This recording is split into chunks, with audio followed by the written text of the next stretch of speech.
Good afternoon, everyone, and thank you for joining us for another Tokyo College webinar here at the University of Tokyo. I'm Hannah Dahlberg-Dodd, Project Assistant Professor here at Tokyo College, and I will be serving as the moderator for today's event. Before we begin, I would like to direct your attention to the interpretation button at the bottom of the screen. If you prefer to listen to today's lecture in Japanese, please feel free to select the Japanese button for live English to Japanese interpretation. It is my great pleasure to introduce today's speaker, Professor Viktoria ESCHBACH-SZABO. Today, she will be giving a talk entitled Cool Japan, Written for Rebranding, How to Write Japanese in the European Way. Professor ESCHBACH-SZABO is a visiting professor here at Tokyo College and Professor Emerita in the Department of Japanese Studies at the University of Tübingen. She is a scholar of Japanese linguistics with a special focus on global Japanese and plurilingualism in language policy, including Japanese onomastics, the semiotics of Japanese loanwords, innovative script variations, and migration and education. For today's event, we will begin with the talk by Professor ESCHBACH-SZABO, after which we will hear a commentary from Associate Professor Michael Facius of Tokyo College. Dr. Facius specializes in global knowledge systems past and present, with special attention to the history of knowledge exchange and circulation in Japan in both East Asian and transnational contexts. The remaining time today will be used for discussion between Professor ESCHBACH-SZABO and Dr. Facius, and if we have time at the end, we will have a short Q&A session. One quick note for the audience, please use the Q&A functions provided in the Zoom window to send us your questions. Professor ESCHBACH-SZABO, the floor is yours. Dear Hannah, thank you very much for the introduction. It is a real honor for me to be here at Tokyo College at a vibrant center of intellectual exchange. And I want to express my sincere gratitude to Professor Hoshi and the young colleagues here around me, Hannah Dahlberg-Dodd and Michael Facius, and also the organization and the staff, administration staff, to make this event possible. Here we can engage ourselves in comprehensive discussions on the Japanese language, culture, history. So in this talk, I will explore various aspects of the Japanese language as it exists beyond Japan. And for the lecture, I will open up my presentation. Okay. Now it's okay. Thank you very much. So the title is Cool Japan, Rewritten for Branding, How to Write Japanese in the European Way. The structure of my lecture you can see on the screen. And of course, European Way is now almost the continental European way, and I will not treat all the languages because we have now around about 150 languages spoken, and with migration more of them, but I will come back to the topic what I mean with European languages. So let's start it with my introduction. The study of the Japanese language within Japan has a well-established linguistic tradition. However, comparatively little is known about how Japanese linguistic elements are utilized beyond Japan. In this presentation, I will examine how Japanese is written outside of Japan within the framework of global, multilingual languaging or language usage in branding and advertising. A key question arises if you see this picture, for instance, a German magazine for pop culture, where the title is even written in katakana somehow. Who can read it and understand it, even if it's popular in youth culture to use Japanese materials, but I don't think that everybody can read katakana or write katakana in Germany. So when a Japanese word is removed from its native linguistic and cultural context, how can a European reader accurately interpret its meaning without prior knowledge of kanji, hiragana, or katakana? The typical approach in European languages is to transliterate everything into the Latin alphabet. In this case, you can see it's not the transcription method, but the iconic method. So O is something like a small cat. So you can guess that koneko would mean, the word koneko could mean something like a cat. But the next is the next way. The typical way in Europe until now was just to transliterate it, everything into the Latin alphabet. But this method is often something which is significantly destroying information, so nobody can know what does this word mean. Furthermore, the complexity increases due to the existence of multiple transliteration systems across European languages. So I was only mentioning some of them. Tokyo is now written in Hepburn, but in German way, in Hungarian way, or Polish way. And if you go through the other languages, you get a lot of tsusurikata, orthographic versions of this word. But the meaning, East or Eastern capital, is of course hidden for almost everybody, even if you maybe learned it at geography or at the school, that Tokyo could mean something like the Eastern capital, but you will not see it or understand it if you see the word. So Japanese loanwords or words, and I will come back to this picture, are now, as we can see, a lot of words very well known and in everyday usage, not only in English, but in European languages. But it is because, and behind it, we have to think about the changes in the position of the Japanese language worldwide. The Western or continental European, Western and Eastern Europe were relatively late in establishing real linguistic contact with Japanese, in contrast to such regions like East or Southeast Asia or United States or Canada. These areas had earlier and more extensive exposure to the Japanese language. Due to Japan's economic success and cultural influence, Japanese terms, visuals, and symbols have become embedded in the everyday linguistic landscape of Europe. As a result, Japanese loanwords, we could see it before, sorry, I'll go back, have become Japanese loanwords, or more precisely, specialized terms and loan translations are now common across European languages. From the beginning of the 20th century, the academic approach to the Japanese language has evolved. It has shifted from a philological focus. Philological focus means language, literature, and history, centered on the study of classical written forms such as bungo or Chinese-derived kambun, to an emphasis on communicative modern Japanese. My generation played an important role in driving this transformation, with the Japan Foundation providing the institutional support necessary for its success. At my university, we are very much obliged to Doshisha University and the Foundation Shoyu Club in Tokyo, where we could send also our students to Japan. It was not typical in the philological generation. Many people traveled to Japan first, Japanologists, at the age of 50 or something like that. When Japanese was introduced as a third language in many European countries, so in German and Hungarian, I will speak also about Hungary, high schools in the 80s, its significance was not immediately recognized. It was the first non-Indo-European language to be incorporated into the formal school education as a foreign language in many European countries.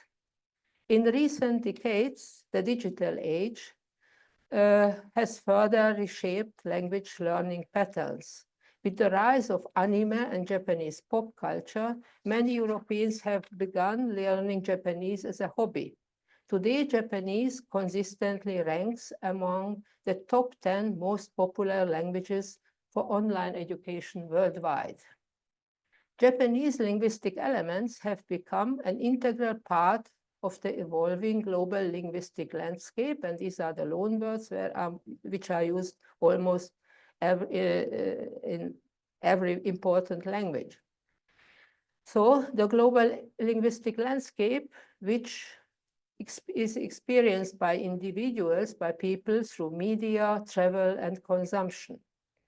In this context, linguistic research on both real and imagined language spaces, conceptualized as intersections of historical and emerging cultural spheres, is increasingly significant. While English as a hypercentral language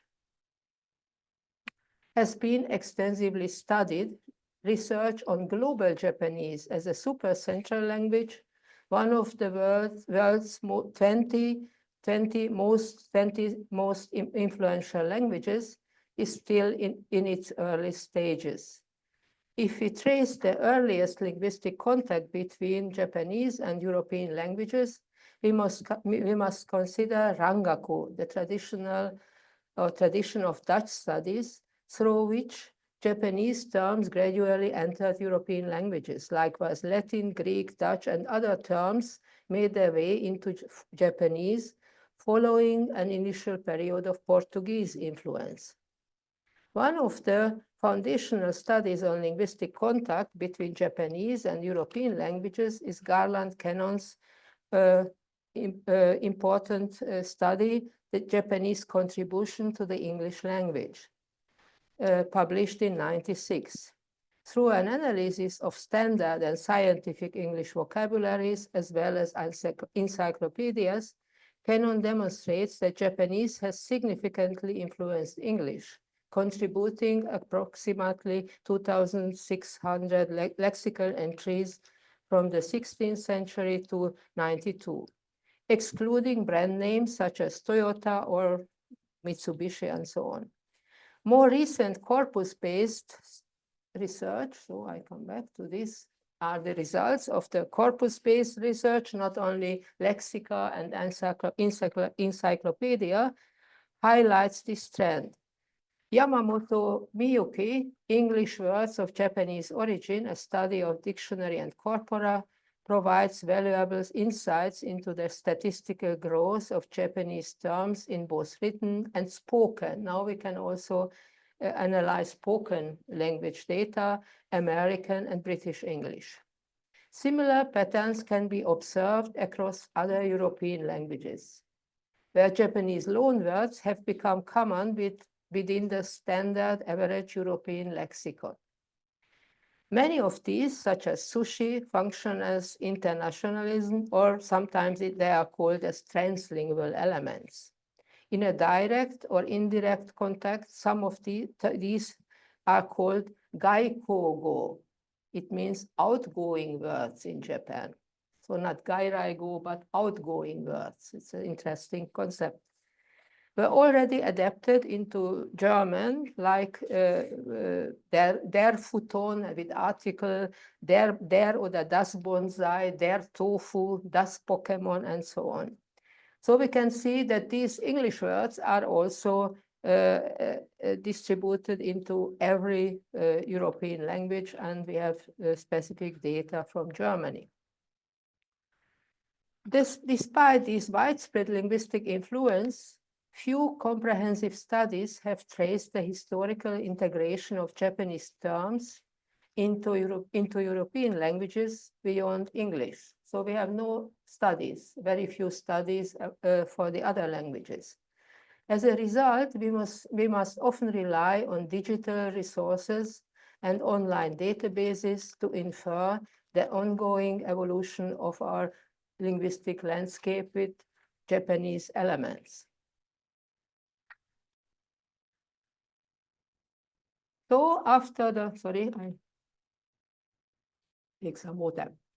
Now I would like to turn once again to the question of how Japanese compares to other world languages, as it is often said that Japanese occupies a uniquely isolated position. One useful resource for examining global linguistic trends is the website Ethnologue, which provides up-to-date information on the rise and decline of languages. While the distinction between a language and a dialect is not always clear, more than 300 years of modern linguistic research have established a reliable framework for classifying and describing languages, much like the taxonomy used in botany. Of the almost 7,000 languages currently spoken worldwide, Japanese ranks among the most widely used 20 languages, holding mostly the 12th position globally, just after Standard German. This ranking reflects Japan's significant role in the linguistic landscape of the 21st century. Interestingly, when comparing this linguistic ranking to global soft power indices, some notable differences emerge, highlighting the complex relationship between language, influence, cultural, economic and political power. Following the theory of the Dutch sociologist De Swaan in his book, Words of the Words, we can see different levels of global and peripheral languages on the list of the top languages of the world. Among the largest languages, there are Indo-European and non-Indo-European languages, as you can see. The concept of language spaces and linguistic rankings helps to connect different language families within global rankings. This approach situates language within historical contexts, allowing scholars to examine the layers of transformation a language undergoes as it adapts to shifting historical settings and forms new connections. Sometimes language context can take 500 years, changing one or the other side.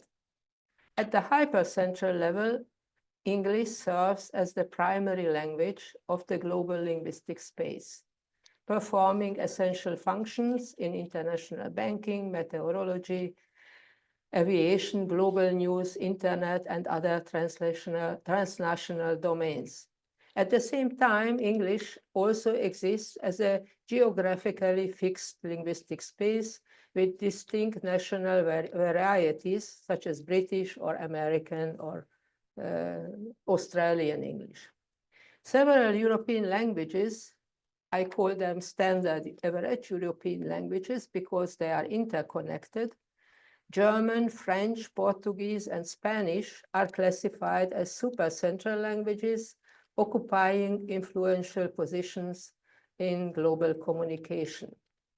Japanese, by contrast, appears relatively isolated in the geographic sense.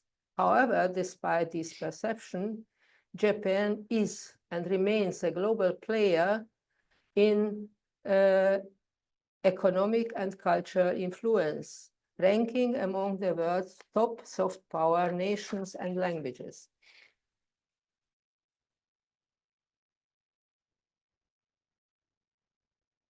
So I cannot go into detail with other languages, but I mentioned Hungarian, my mother tongue, which you can see is on the level of local languages.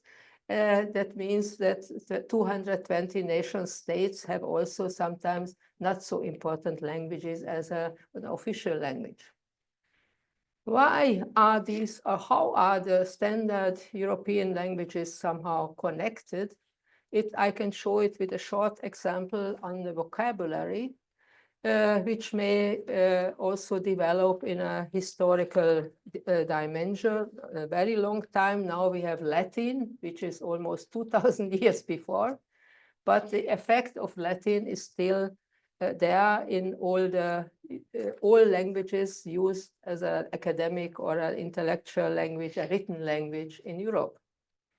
In any standard average Indo-European language, you can find the Latin word universitas or an adaptation or a loan translation. So in German, for instance, Hochschule, it could be the high school, the translational form. In Japanese, we have the Sinitic influence, the influence from China, the Sino-Japanese words like daigaku, also big school, something like high school or big school are very similar. But it is very often translated into the standard average Western or European version, international version university. Tokyo University, or officially University of Tokyo, now prefers or has two forms, the standard European or Western form and the other one, the Sinitic form. Of course, it is more interesting for branding if you take the abbreviations like UT, University Tokyo now. And funnily, my university, University of Tübingen, the official German name is Eberhard-Karls-Universität Tübingen, has the same abbreviation, UT. So I am not moving from one university to the next, but I stayed at the same logo or abbreviation now, even though it can be, of course, very much, how to say, complex, because also companies, many companies have similar abbreviated forms, like Uniqlo Tokyo has the same UT form, so now sometimes you have to decide which institution you would like to visit. To reconsider the position of Japanese within the context of these, so Japanese influenced by average European or standard many European languages, and now European languages get a lot of impact from Japanese, so we go to the other side. But Europe is not like the US or not like Japan. It is not a monolingual territory of linguistic landscape, but we have a multilingual formation even in the European Union. So I have to mention this topic and to explain it, because Japanese is coming not into one language, but into many languages from Japan in these times. To reconsider the position of Japanese within the context of European multilingualism, it is important to think about the broader linguistic landscape of Europe. Europe is characterized by a linguistic hierarchy that includes a hypercentral language, English. Even the official languages of the European community are English, French, and German, but in fact, English is the most important language in the bureaucratic way. Numerous supercentral languages like Italian, French, Spanish, and German, and a number of central languages. There are many, so I cannot tell all of them. And a significant number, but all of them have a shared lexicon influenced by Latin and Greek. As the linguistic complexity of Europe expanded through the unification and intersection of different linguistic spaces, so Western Europe was joined to Eastern Europe, the use of these languages, of all languages, became increasingly polycentric. This shift has led to what the Belgian social linguist Blomer describes as a stratified and functionally structured multilingualism. In this multilingual environment, individuals navigate a dynamic linguistic space by choosing to use one language or another, or a combination of them, depending on the context. So now we have in obligatory education, you have to learn at least 3 languages at European school education. In European media and advertising, English serves as a pan-European, as a supercentral bridge language, addressing the specific communicative needs. However, with the advent of the digital age, a shift is underway toward more heterogeneous and linguistically diverse layers of communication. And now we come to the Japanese examples I wanted to speak about. Behind it, we have to remember that we have not only one language, but many languages who are taking this influence from Japan. Now I will take only a few examples taking from German-speaking countries and from Hungary, because I cannot touch all the languages, but we have data that in every European country the situation is very similar. I will highlight the reach of Japanese across these linguistic spaces. In addition to listing some Japanese loanwords, I will also explore the adaptation of the Japanese script in ways that are tailored for European recipients who typically lack knowledge of how to write and read in Japanese. Every semiotic practice is grounded in an understanding of its underlying rules. But are we truly aware of the rules governing the use of Japanese words in advertising? Japanese offers a variety of writing possibilities, including Chinese kanji, Japanese kanji, katakana, hiragana, manyogana, sometimes in Buddhism, Sanskrit, the Latin alphabet, emoji, kaomoji, and manyogana, and so on. So I think it is the most complex writing system of the world now. Each of these systems can be used for the transfiguration of signs, creating a complex interplay between scripts. So a lot of things you can write in kanji, hiragana, and katakana at the same time. We must also recognize that our generation has witnessed the historical shift in Europe's linguistic landscape, transitioning from a focus on classical languages of East Asia to a contemporary focus on modern East Asia. Cool Japan has become a global fictive language space capable of imposing external influences while allowing elements of Japanese culture to be hypostasized within Western or European advertising. This process is rooted in colonial history, where advertising practices have long sought to entice the public with exotic visions, particularly of the Orient. So my department in Tübingen still has the name of Oriental Studies. So we are still in this very romantic old concept of Asia or the world outside of Europe. These borrowings can be transliteration, loan translations, or form meaning reproduction. Alongside Orientalism and Japan mania, Japanese linguistic elements build a trans language, sometimes referred because these elements are not only in one European language, but you can go to the neighboring country and you find the same Japanese word there. We begin with a German speaking example from a German environment written in the Latin alphabet. This is a Swiss brand, not a Japanese one, called ESCHBACH-SZABO. And the explanation you can see in German, Seife and green tea, so soap and green tea, and the explanation that is some natural product. And second is, of course, not a very recognized Japanese term, not a very often used word in German environment, also I don't think even in France or other countries. So, because nobody would understand what second means, you have to explain it.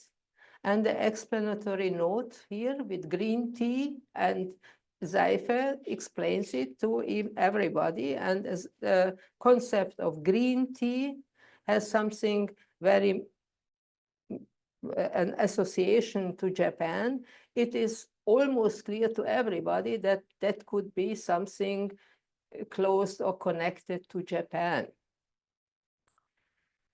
The second question is, of course, do you need more impact or more help to fix it as a Japanese word? And you can see that the explanation of the content and how to use it is written in somehow in a vertical way, which is also a quotation of Japan.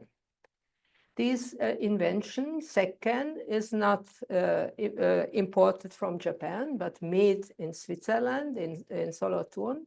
And the company is a Swiss-Italian company, design company, who had the idea to make a Swiss product more interesting, a more cool product, connecting it to cleanliness and wellness of Japan. So these are the examples we are collecting, and now I come to the next one, which is now a Japanese product, but sold in Europe.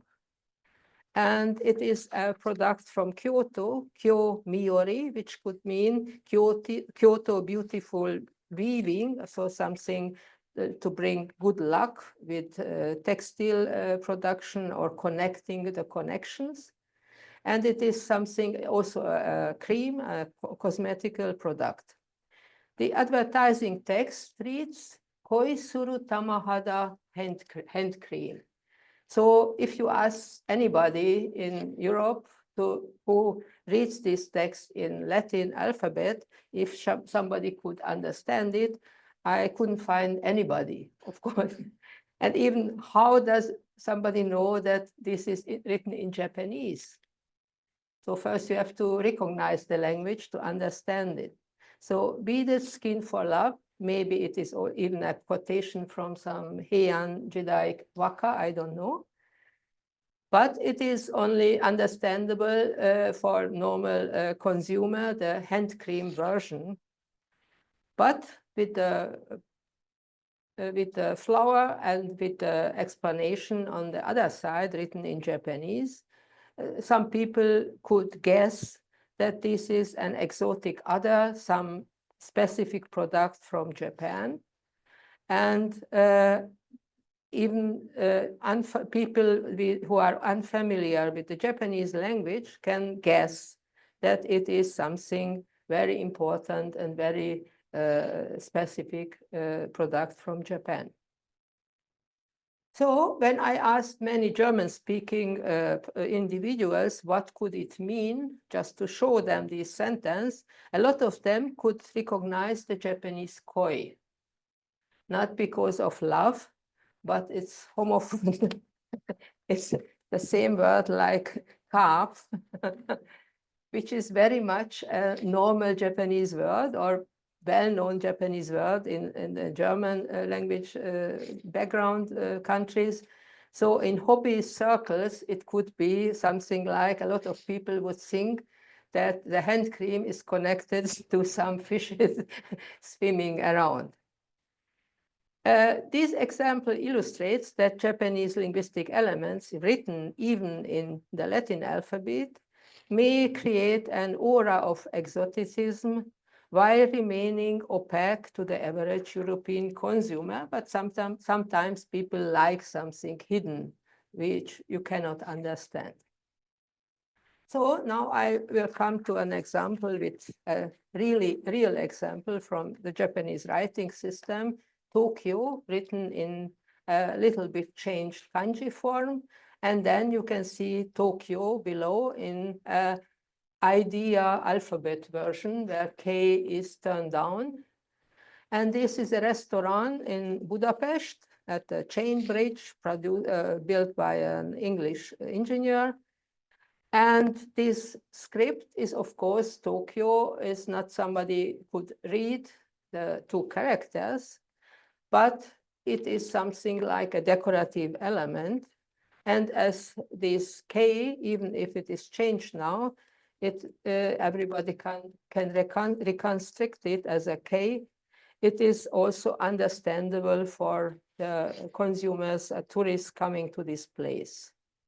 So it is, we can see that the kanji usage, the using kanji aims to evoke a sense of authenticity and some traditional Japanese aesthetic, but at the same time, turning around the alphabet gives a touch of cool Japaneseness.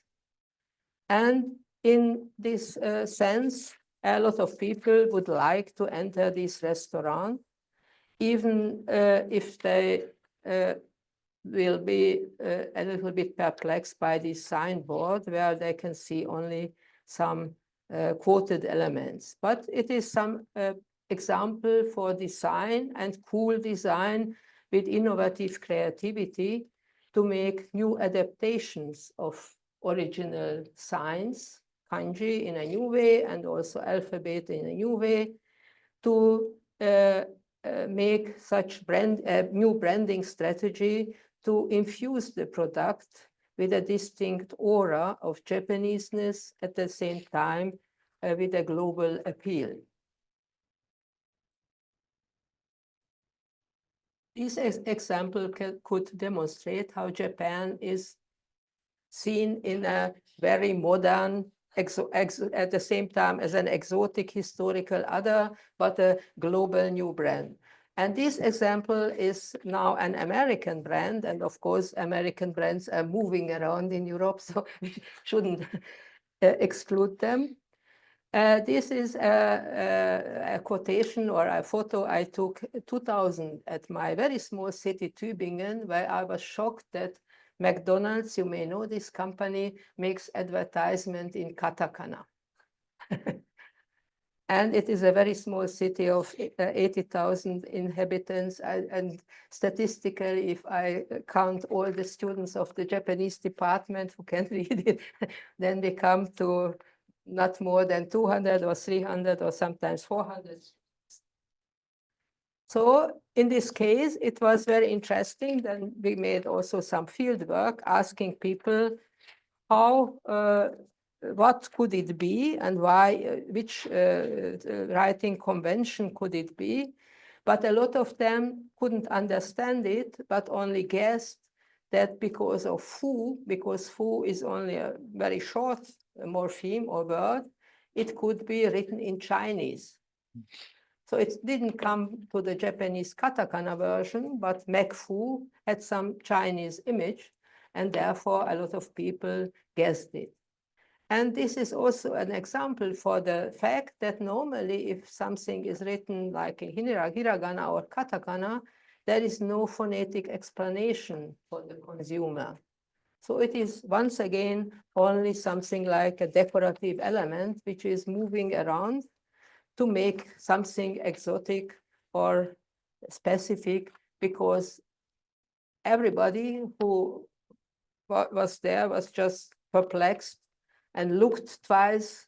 So maybe some of them also even entered to these restaurants. So it was only a catchy trick and nothing like teaching Japanese katakana at a small German city. And the last example, because of time limitations, I could bring you hundreds of examples of creativity and inventive and modern ways of cool Japan all over Europe. But this was one which I liked very much, because there is a traditional cookie, which is not only in Germany, but in German-speaking countries. This has the name Spitzbube, which is something like Akan in Japanese, or swindler, or some funny guy. It is a face of a funny guy. And now it is sometimes with hurt, but sometimes only the eyes are marked. And here, it was renamed, so the traditional German word or German name for this specific okashi or cookie shouldn't be used anymore, or something similar should be, or some equal should be created, and now it is called an emoji. So you can sell a traditional cookie if it is remembering or it is similar to modern type emoji in use culture as a more cool product than the traditional one, which was very tasty and a lot of children would like it, but it was not as an exotic product, you know. So in this case, we have, of course, emoji is also, the young generation would understand it, but a lot of elderly cannot understand it. So we could also test it in our linguistic landscape. Who could understand it even? So if Japanese examples or Japanese written examples appear somewhere, they are almost not interpreted in a proper way. They are only restricted ways, some playful variations or mock Japanese, as Hannah would call it in her article, some similar to Japanese, but not the real one. But it is not a problem until it can give some impact to people to try to learn Japanese or to understand it. But even if it is not understandable, written in kanji, katakana, hiragana, or even in Romaji, people tend to imagine that the characters carry similar meaning to what they might recognize or imagine. In this sense, kanji functions or Japanese elements of the writing system form a semiotic black box, something hidden. You should interpret it, so it's catchy. Its true meaning is not always accessible, yet it is still a hidden information I want to know, I want to explore. The core issue is that it is always associated, this core information of a hidden sign, with some semantic content, imagination, or some understanding. But it is ununderstandable until we wouldn't start with the Japanese language education. So we have the long tradition also in Japan, a lot of written information in alphabetic or in Romaji, where a lot of people wouldn't understand these English words. And these are only decorative elements rather than a clear message to understand. So I am not wondering that Japanese or Japanese language is just such an important playing ground for designers or brand managers, because code switching, code mixing, hybrid constructions, using a lot of visual elements is just the nature of the Japanese writing system. So they use it now in a new way. The interpreter is always aware of some hidden information of a distinct code and try to solve the riddle. But even though a lot of people learn now Japanese, there are not many in Europe who can read it. So what is considered cool about Japanese in this context could show that all the usage of emojis and other things are dynamic, playful interactions between different languages and cultural symbols.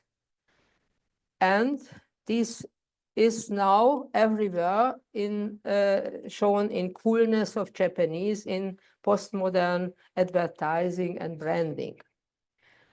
How to treat it in Japanese departments and all this is the future question, because of course we have not the capacity to treat, I don't know, 100 European languages and make lexica for Japanese, German, or Japanese, Romanian, or Japanese Hungarian.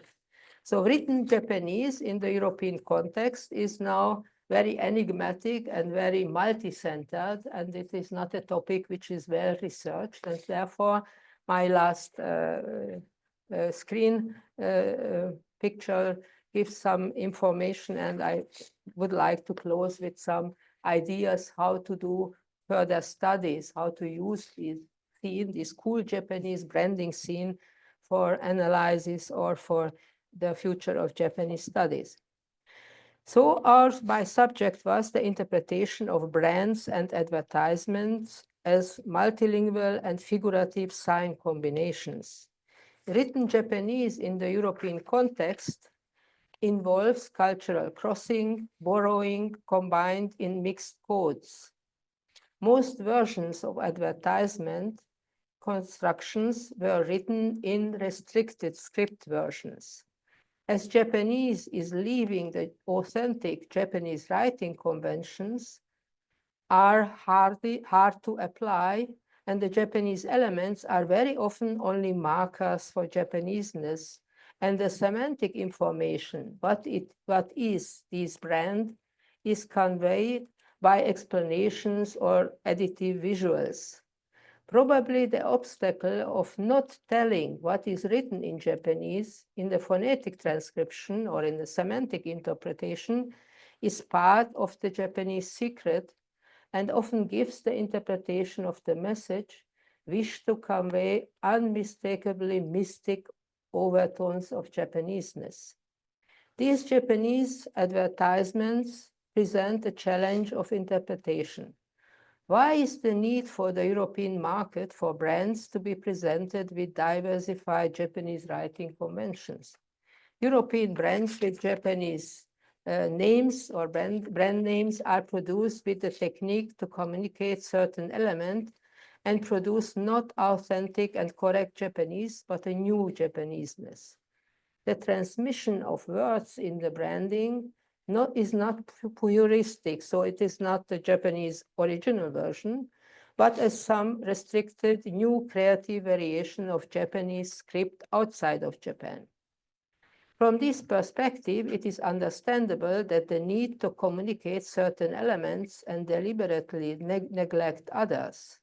Such a technique is not just a mere aesthetic choice, rather it is a powerful way of communicating some Japanese features, added to the deeper semantics of a brand. So Japanese is still a magical idea. Brand names are the confluence of past and present, and we can only anticipate what is happening next. Imagine this text was written in Comic Sans.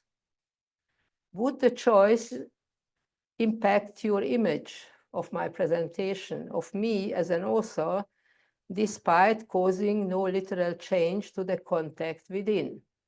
So the future research possibilities just listed here on the screen, we could invent hundreds more to do now in different languages. And as my commentator, Michael Fatius, is prepared for a lot of questions of this topic, I would like to close the presentation and come now to the discussion. Thank you very much for your attention, and domo arigatou gozaimashita. Bye.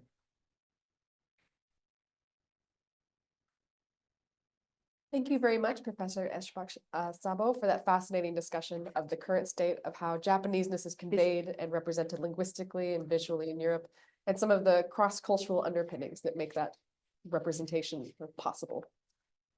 We will now have a comment from Dr. Michal Fatius. Dr. Fatius, please. Yes. Thank you so much, Hannah, and thank you, Victoria, for this very interesting presentation on basically how Japanese is used in European linguistic spaces, and of course, like with this focus on the written form of it. And I prepared a couple of comments based on some keywords that I heard in your presentation, that I would just like you to us to expand upon. And like I thought about 4 different keywords and how they relate to what you said. And of course, we probably won't have time for everything. So this is just my comment. I'll give you some of my thoughts on what you said, and then you can maybe pick 1 or 2 of those that you found particularly interesting and just respond to those. And the 4 keywords that I want to talk about are A, grammatical integration. And I'll expand on what that means, but I'm just like showing those keywords first. Grammatical integration, then online in general and the digital space and online education. Then the keyword of languaging. It's something that I think you did not mention in your presentation, but that you mentioned in the script that I had a chance to take a look at before it. And I think there's some interesting connection to what you said. And then finally, brand semiotics, something you talked about at the end to some extent. So your first, grammatical integration. So the subtitle of your talk was how to write Japanese in the European way.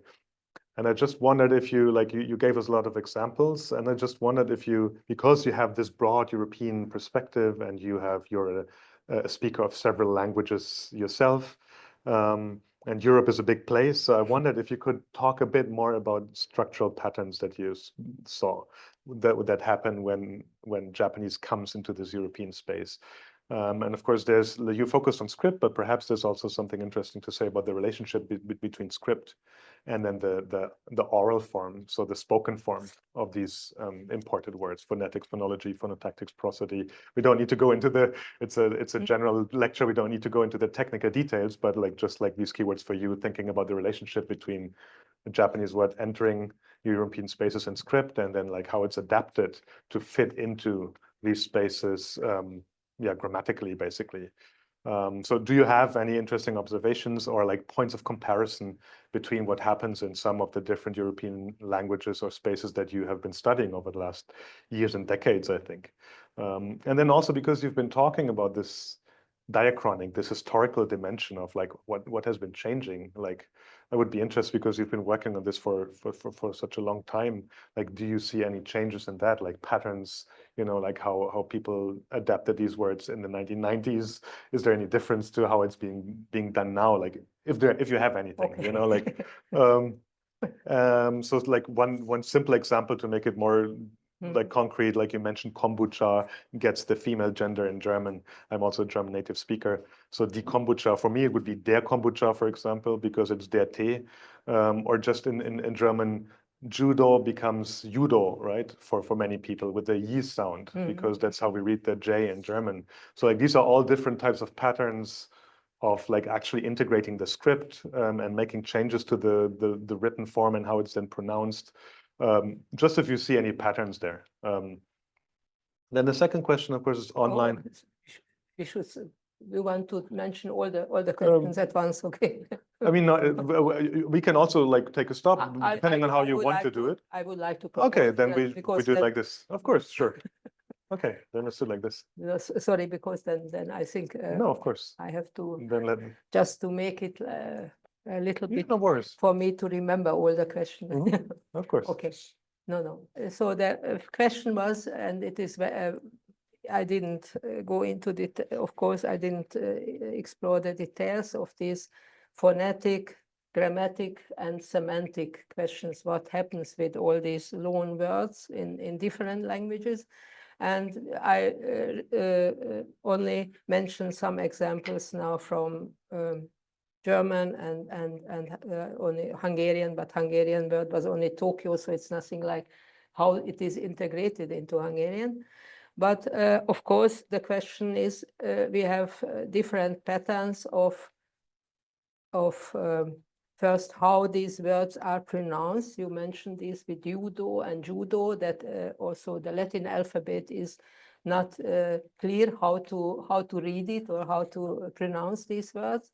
And there are very fixed up mistakes which you cannot correct, even if you tell the judoka 2,000 times it is not judo but judo. They would keep the judo version. I remember once Kenzaburo, the Nobel Prize literate, also came to Stuttgart, and there was the problem that everybody wanted to explain him what is doju, and that was dojo. So he couldn't understand it, what is about, what is the question. So in this case, it makes things not easy. And I mentioned it that it is only then acceptable for a Japanese if you come back to the Japanese source and try to understand it from the viewpoint of how is Japanese rewritten in the Latin alphabet and how do you pronounce it. This topic was analyzed in Japanese. Of course, you have the accent question, the intonation, and this is a topic which was a topic of a lot of research at Kokuritsu Kokugo Kenkyūjō, to see that Japanese words coming into other languages lose a lot of features of how to pronounce them. Of course, the next one was, what are Japanese words? And I didn't diversify it. That in Japanese, we have kango, Chinese origin words. We have wago, Japanese words. And now we had a lot of gairaigo, which became Japanese. So to start with the easygoing one, for instance, at my city Tübingen, we have now a ribingurumu, a student's cafe written in alphabet, but it is called the ribingurumu, so the Japanese katakana version of living room. So even Japanese English versions can come back. But with kanji, of course, like the integration of kanji, you did study on this topic in your master thesis, is that they are nouns. And nouns are really integrated, or are better integrated if they become something like an adverb or a verb. And this could be a very long process. Even in English, we see a few of these Japanese words are integrated grammatically in this pattern to be used not only as a noun. And of course, the question with some Indo-European languages where you have the question of der, die, das, to decide if it's female, masculine, or neutral. That is a question of now the lexicology, and as I know, the Duden Institute, the German Institute for making the standards for words, is now in contact with Japanese experts also. And sometimes they would change, maybe that some people do not know what kombucha is, or cha, the ending sounds something like a female ending, and they do not think about te as there. So which feature, which factor is deciding in German, which element is in which der, die, das variation. As we know, this is also a problem inside of or within the German dialects. So in die Schokolade can be der or das Schokolade. In different ways you can categorize it. So I think this is now not well researched. Of course, the written versions, we have some proofs that that it is now accepted as such, but in the spoken versions, we have a lot of variations still. And of course, we cannot tell only something about Indo-European languages, well, even in Slavic languages, it would be a question how to categorize it. But for instance, in Hungarian, where we have not this distinction, it has to be integrated into the vowel harmony for the morphology. So you have to decide if the vowels are high vowels or low vowels to use it. So it is then a Japanese word can be very tricky if it is a mixed combination and it doesn't fit into the morphological frame of this language. But the second factor, so the written versions are slowly, exist or slowly, not well researched, but starting. The research is starting to do some cooperative research with Japan and to make the different conventions or written versions something like fixed up, or to understand how the Japanese word became a Polish word or a French word. So now this is starting. But the oral versions or the spoken versions in corpora, that is a very tricky problem. And how important it would be to start with it, I want to mention, I got from Marcin, from one of the colleagues former colleagues at Tokyo College, the hint that in Polish youth language, the sixth most used or most favorite, most popular word is baka. So the Polish guys wouldn't say, I don't know how is it in Polish, silly to each other, but now they say oi, oi, baka. So that you can see that with this gaming and this culture, this Japanese European communication becomes even more interesting. And fortunately, we have a lot of languages and a lot of things to do. So I am optimistic that the young, and also I was at Tokyo University at Komabawa, colleagues from the German departments told me that a lot of young scholars are working now on this topic, which Japanese word became a German word and how is it used, and also in manga, anime, the field of hana. That could be really interesting for also tanoshi, for young people to start, and then to come to how to call it strict or very serious linguistic topics to work on it.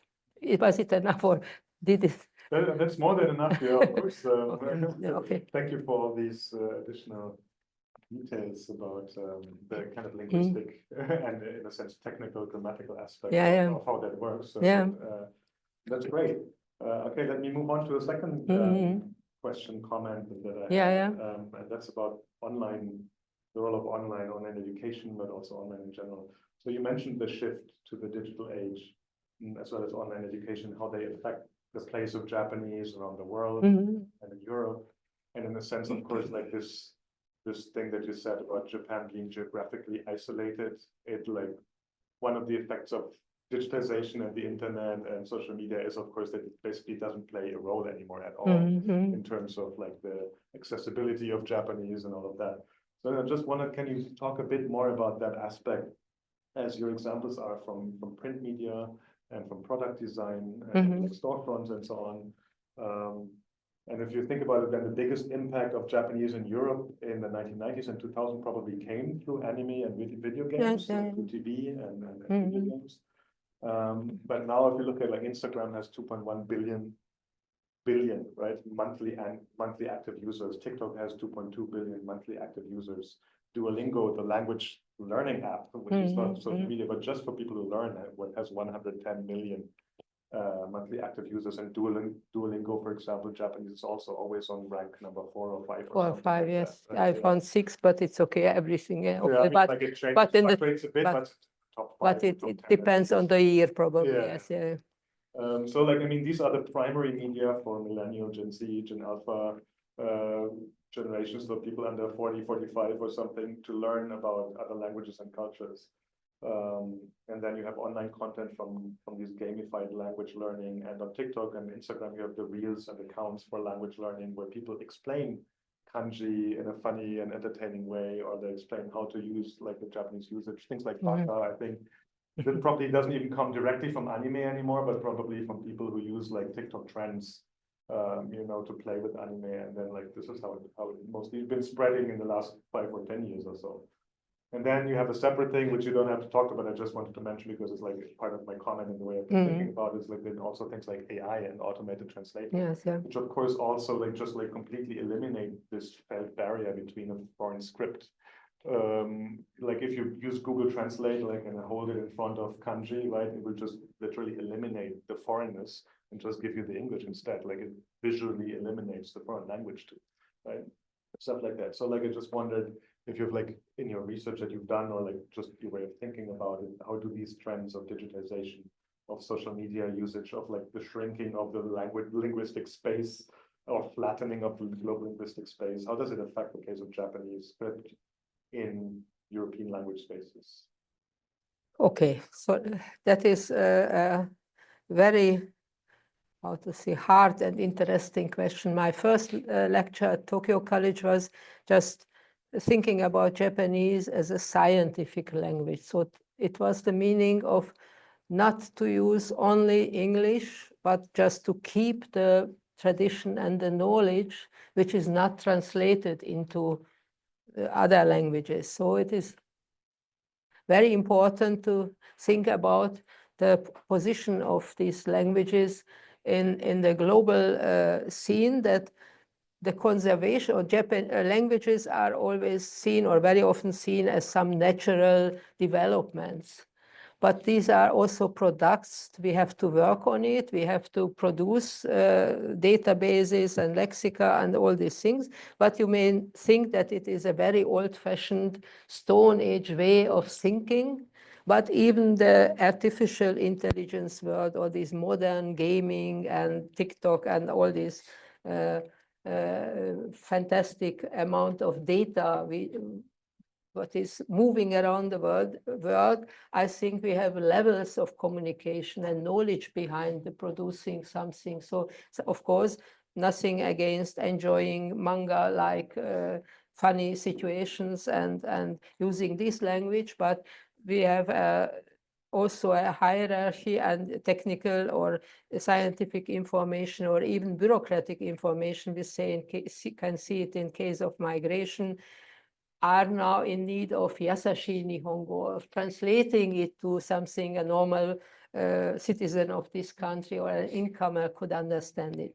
So the question is, of course, because I was telling something, or I was reflecting Japanese in the European language scene.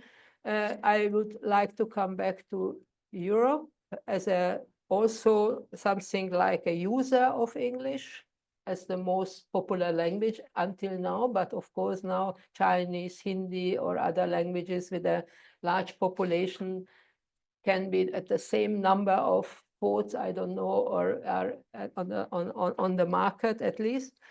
So in this case, the role of English is changing, but English is a language in Europe which is not an official language unless you go to Malta, so a very small country now, which is not good, but it is a fact. So the European community had also some ideas about this, what is happening on the internet or the global language usage, and at least for the European multilingual situation, which I mentioned, the poly-centered situation, we can clearly see that this new situation is even raising inequality in knowledge management. So a lot of people who have no access to the super central languages or cannot read them, they lose their possibility to read or to understand something. So this is the negative story. The positive story is that we have a lot of possibilities to learn, and Japanese, which is also now, at least at my department, I can see the students come to the institution to Japanese studies, and they could learn kanji or hiragana or katakana, or they could Japanese videos. They are sometimes very kuwashi at dorama and can speak or even Japanese, which is a very good thing. And this is now, of course, the next step, how to interpret it. And then I come back also once again to this tradition of for instance, vocabularies for Japanese or dictionaries. We have, I don't know how many now. For 20 years, we had an expert on it, and he could just mention these and these and these you should know.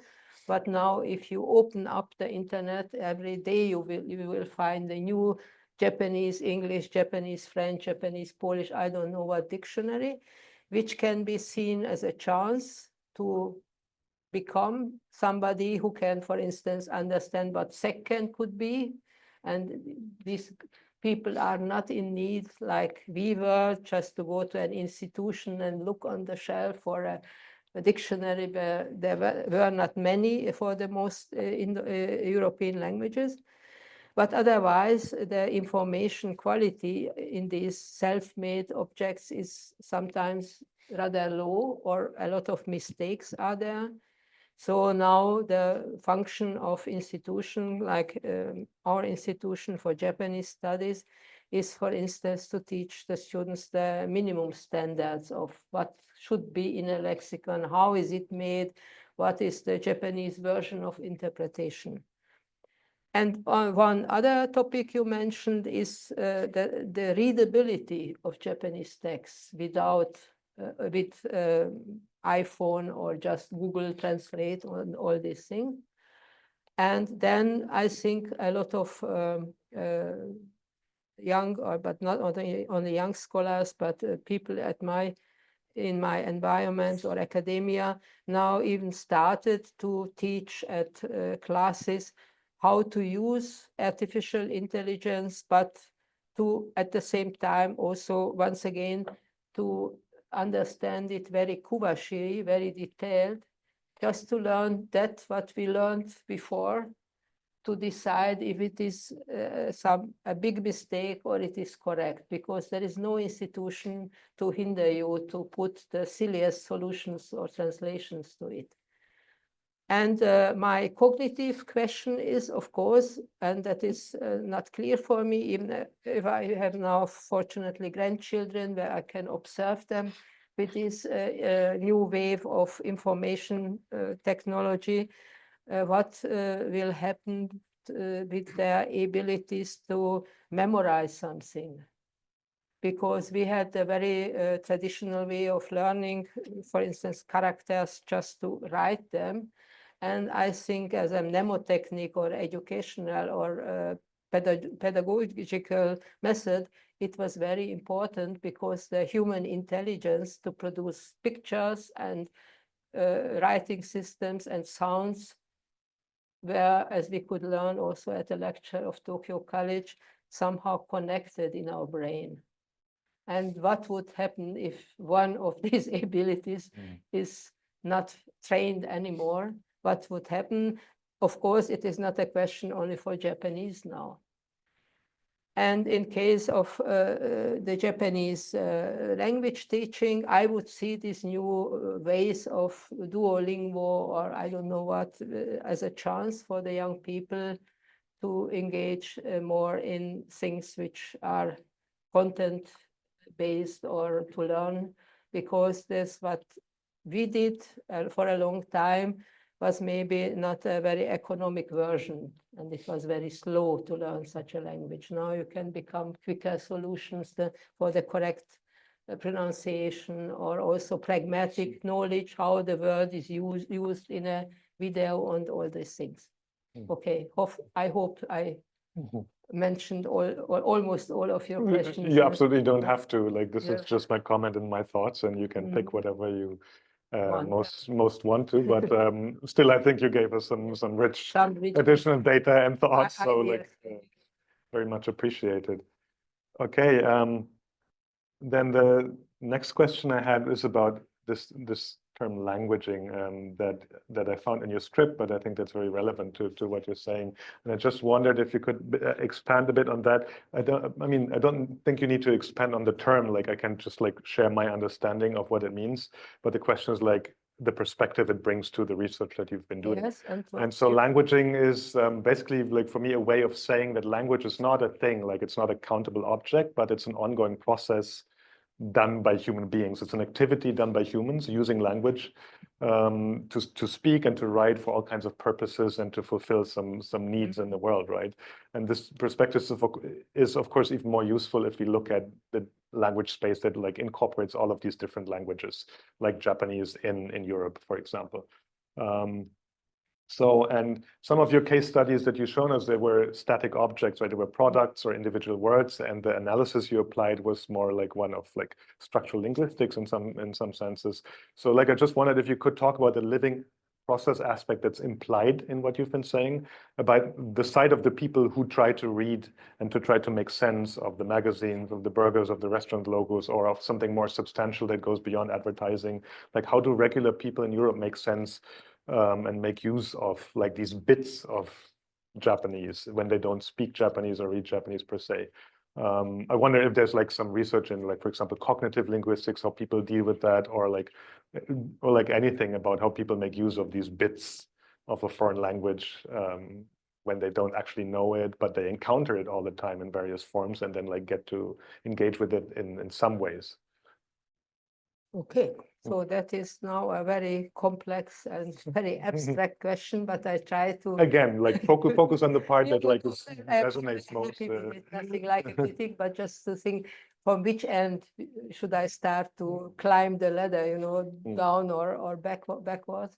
So of course, languaging is somehow maybe a new fashionable word which is coming now in different articles. And maybe sometimes you have, or with such words, often you can see that there is not a definition or not a proper one way to understand it. But even though it is in history of understanding things and explaining and analyzing things, sometimes it is necessary just to feel something and not to think too much about the definition. And somehow we feel, as you told me, and I have the same feeling, that there is a new dynamism in language usage and language contexts. And even though, for instance, this multilingual European situation where you have at least with the small languages, 150 languages, but with migration now at kindergarten, 150 more languages. And if in such a context you use one word, a Japanese or a other one, this wording or this sentence or this some human reaction in wording something is of course embedded in a pragmatic context. And I meant, or in my way, I thought only if both of the partners, the producer and the recipient, know in which language environment or language choice we move, and I hypostatize or I mention some word or some explanation when I quote it in my wording. Maybe it is not understood. So I treat it as a specific way that you understand it because you have some Japanese knowledge and I have also some Japanese knowledge, and we are connected through this cool Japaneseness. This is one way. So some code switching within my announcement or my communication. Of course, we can treat it also in another way, like in just the same linguistic product can be used in a scientific discourse or in a written version or in a spoken version or in an anime way, in a different way.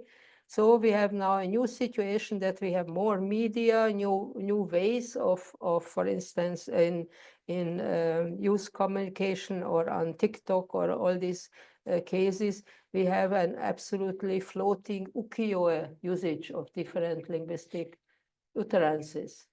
And how do we treat it in scientific way and what we do with it? This is not my generation, this is now the young generation, where, for instance, one scholar, Michaela Oberwinkler, was going through these questions, for instance, how to express emotions in line or in such media, and how do you use cow emoji or other verbal means. In this case, of course, we have different questions.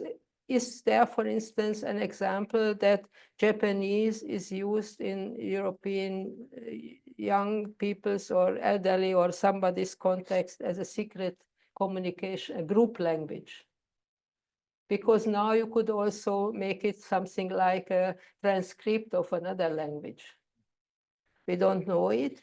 But languaging, that means the dynamic ukiyo-e-like way of using language is now on move, and that maybe also the, how to say, the cognitive frame of the people will be different. As we know from studies, I don't know if there are now such in case of Japanese, but aphasia, how to lose your language. It is a long tradition, at least from the First World War, and Paradise and Hagiwara and other people did very good research to see which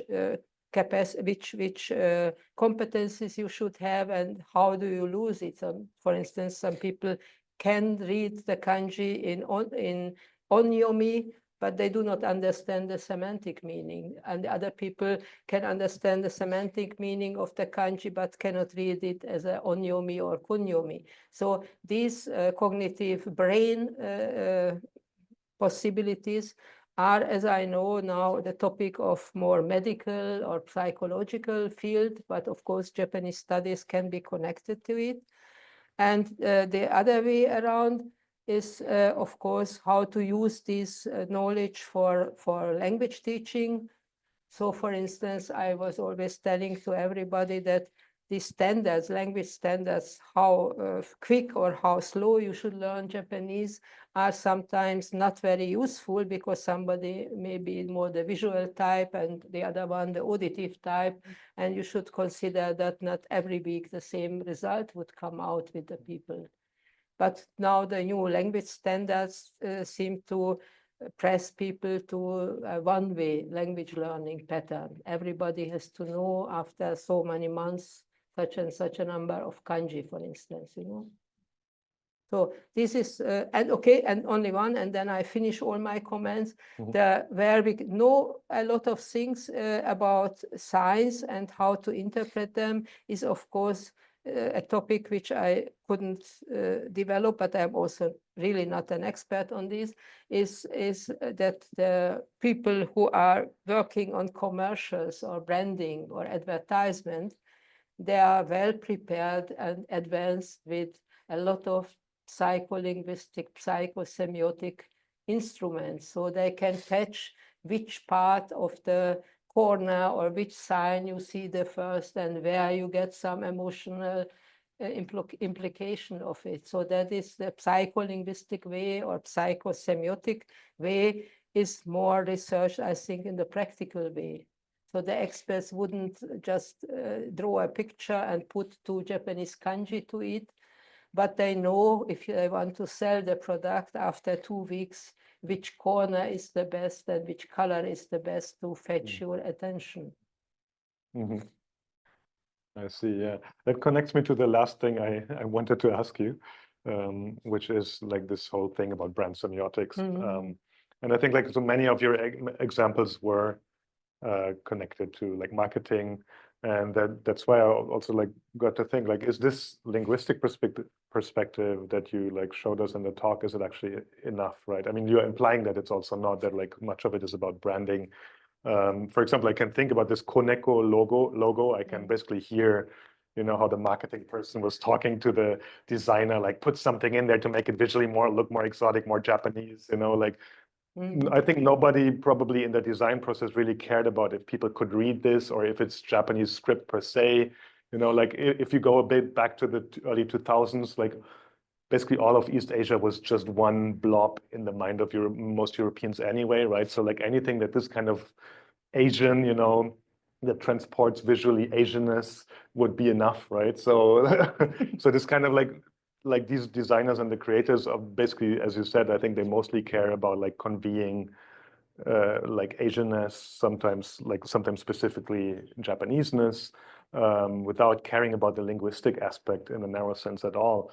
And connected to that also that I think that like in many senses then that becomes what some of the examples that you showed, they become more similar to the Nike swoosh, right? Or like the bubbly T in the Toyota logo, like it might be a T, but it doesn't really matter if it's a T, right? Because it's branding and not so. So it's about creating a recognizable brand with a brand identity, brand values, and emotional texture, so that people not just buy things, but like get emotionally attached to a certain brand, right? And you are a semiotician, right? Like you also take like this broader perspective than the sheerly like structural linguistic perspective in much of your work. So I just wondered, like, could you talk about that aspect more? And also the potential tension in your research of using these 2 approaches, one of structural linguistics to understand like the script change and all of that, and one of the brand semiotics or like broader semiotics to understand these case studies. And of course, we only have a couple of minutes left, so like just like pick one aspect that you like. Okay, maybe we have questions, but maybe no time for these questions because now we are so entirely discussing the topic. Okay, so you mentioned linguistics, and that is a good thank you for this comment, because I think this is very often connected to the idea of we are the dentists, looking for mistakes in everybody's communication or grammar or all these things, and we are not popular with it. But I tell to everybody, this many hundred years of being a dentist was good for all these translational gadgets, you know, the Google Translator and all these things. Then these data are used for this. So without this very sometimes strict research, you couldn't do all this automatic translation, data mining, corpus analysis, and all these things.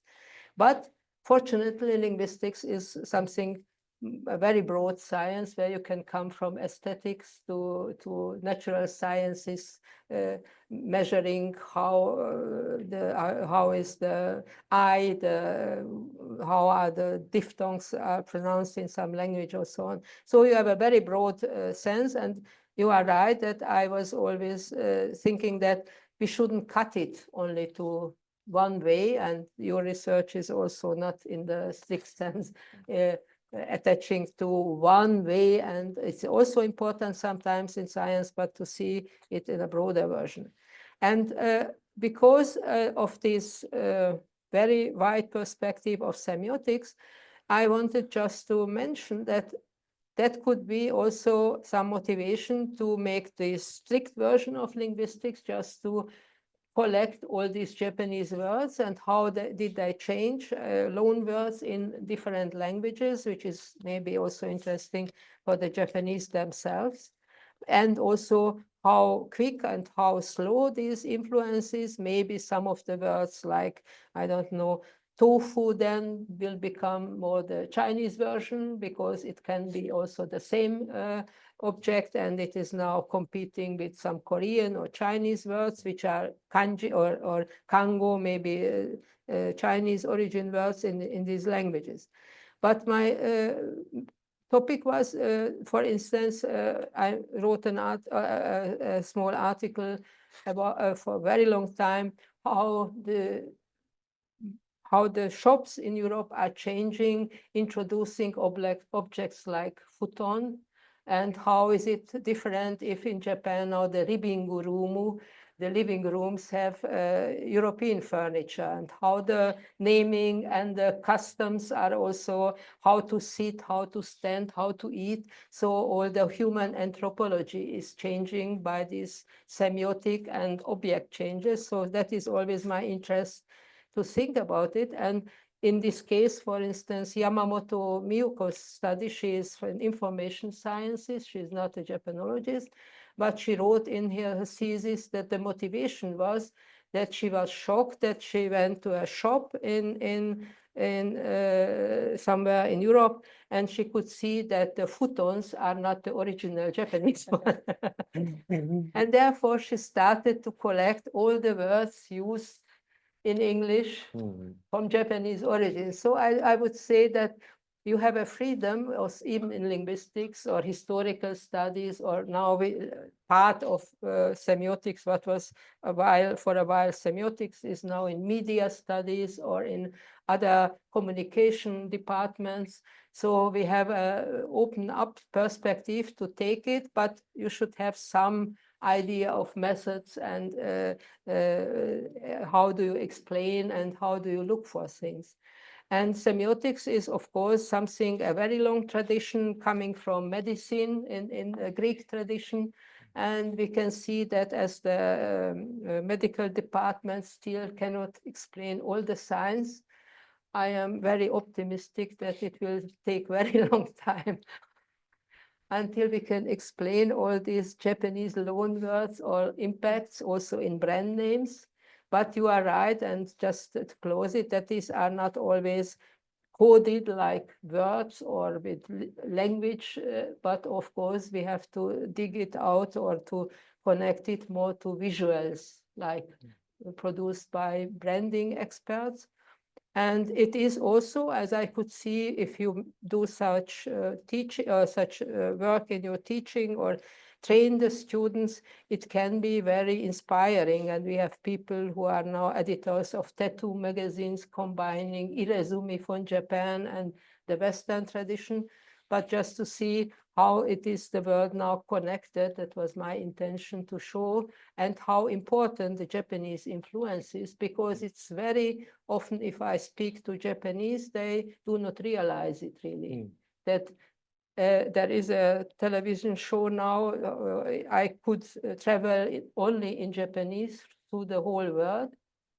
But at this program, they only try to speak in Japanese to the people. They do not analyze the linguistic landscape in a country, how much is written there in Japanese. And that was only the topic of my lecture, just to open the eyes And everybody can go around and think which languages are written and how can I understand it. And that is a pleasure for everybody, as we are all tourists of the world moving around. And some of these languages we can even read, and which we cannot, that should be opened up from now on. Okay. Well, thank you for driving home that point at the end and for all of your responses to my comments. Well, as we've now reached the end of our time, I would like to close today's session and once again thank Professor ESCHBACH-SZABO for her insightful lecture and Dr. Facias for his commentary, as well as thank the audience for joining us today. For the latest information on Tokyo College events, please check out our website and social media accounts, and also feel free to subscribe to our mail magazine. Thank you and goodbye.